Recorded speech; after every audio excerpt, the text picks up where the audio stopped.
ராமன் நவமி முன்னிட்டு ரத ஊர்வலம் கேரளாவில் இருந்து 3ஆம் படை வீடான பழனிக்கு ராமரத ஊர்வலம் நடைபெற்றது. இதில் ஏராளமான பக்தர்கள் சுவாமி தரிசனம் செய்தனர். திண்டுக்கல் மாவட்டம் அறுபடை வீடுகளின் 3ஆம் படை வீடான பழனி தண்டாயுதபாணி சுவாமி கோவில் அடிவார பகுதியில் கேரளாவில் இருந்து ராமர் ரத ஊர்வலம், ராமன் அலங்காரம், ராமர் சித்ரா சிலையும் பாதமும் வைத்து ஊர்வலமாக கோயம்புத்தூர் பொள்ளாச்சி வழியாக பழனி வந்தடைந்தனர். கேரளாவில் இருந்து வந்த ரதத்திற்கு சிறப்பு பூஜைகள் நடத்தப்பட்டு தீபாராதனையும் நடைபெற்றது.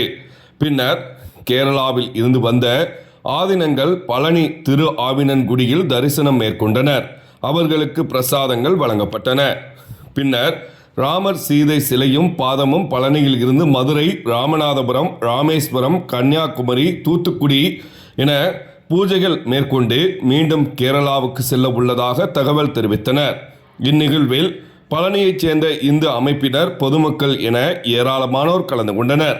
மேலும் நகரின் முக்கிய வீதிகளில் ராமரத ஊர்வலம் சென்றது. கலந்து கொண்ட பக்தர்களுக்கு பிரசாதங்களும் வழங்கப்பட்டது. புதன்கிழமை மாலை 6 மணி அளவில் கிடைக்கப்பெற்ற தகவல்.